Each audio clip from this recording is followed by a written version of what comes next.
Hello student, today I am going to explain the various method of refining of metals.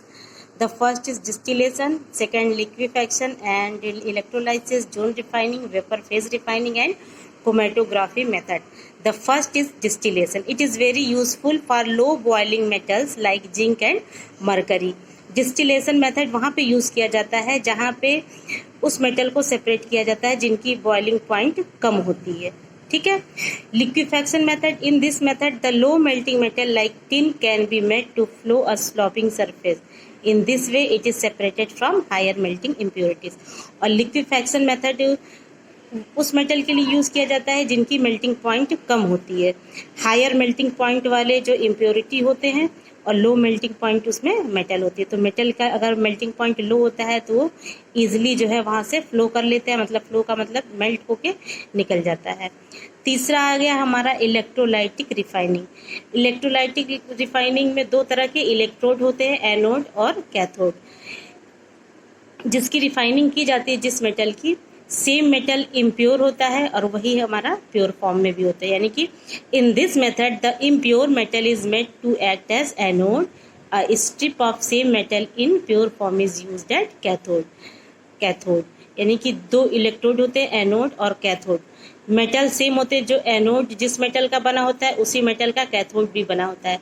But यहाँ पे एक different ये है कि जो एनोड होता है वो इम्प्योर मेटल का होता है और जो कैथोड होता है वो प्योर मेटल का होता है. और इलेक्ट्रोलाइटिक में जो सोल्यूशन लिया जाता है उसी मेटल का वो साल्ट रहता है. जैसे फॉर एग्जांपल हम देखते हैं copper. Copper is refined using a electrolytic method. Anode are of impure copper. यानी एनोड किसका बना है? इम्प्योर कॉपर का. And pure copper strips are taken as cathode.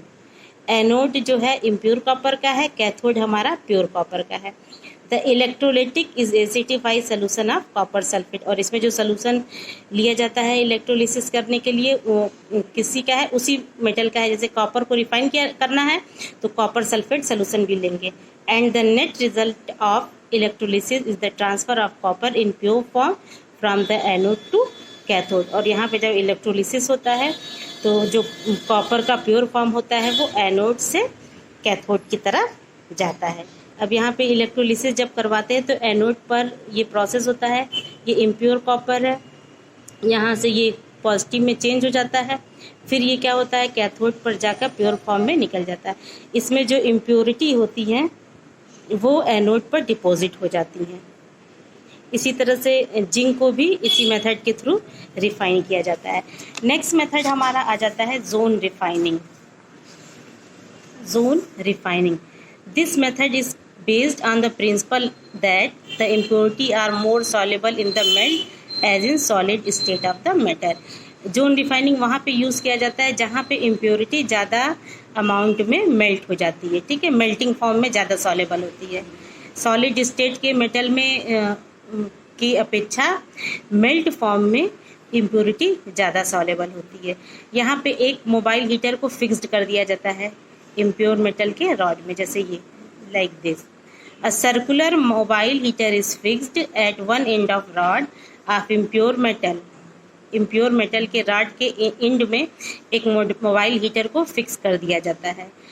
And the molten zone moves along with the heater with move forward. और यहाँ पे एक जो है molten zone है वो ऐसे मतलब फॉरवर्ड किया जाता है. जैसे जैसे मोबाइल हीटर आगे की तरफ मूव करता जाता है प्योर मेटल क्या हो जाता है? वो क्रिस्टलाइज होने लगता है और इम्प्योरिटी जो है दूसरे मोल्टेन जोन में चली जाती है. और ये प्रोसेस बार बार होता जाता है. प्योर मेटल क्रिस्टलाइज होकर सेपरेट हो जाता है. नेक्स्ट इसका एग्जांपल आ गया. इसमें जो है सेमीकंडक्टर का ज़्यादा यूज़ होता है जैसे germanium, silicon, boron, gallium, indium etcetera. Next हमारा आ जाता है वेपर फेज रिफाइनिंग. इसमें सबसे ज़्यादा इम्पॉर्टेंट है मॉन्ड प्रोसेस ऑफ रिफाइनिंग निकल. इसमें वेपर फेज का मतलब ये हो गया है कि कोई वॉलेटाइल मेटल होगा वो जो है कन्वर्ट होके अलग हो जाता है. जैसे for example Mond process of refining nickel. In this process nickel is heated in the steam of carbon monoxide. Nickel को कार्बन मोनोऑक्साइड की स्टीम में हीट करते हैं तो पहले हमारा निकल टेट्रा कार्बोनिल बन जाता है. अब इस निकल टेट्रा कार्बोनिल को फिर से हायर टेम्परेचर पर डिकम्पोज कर देते हैं तो हमारा प्योर निकल प्राप्त हो जाता है। तो इस तरह से हम देखते हैं कि मेटल की रिफाइनिंग के कई मेथड हैं।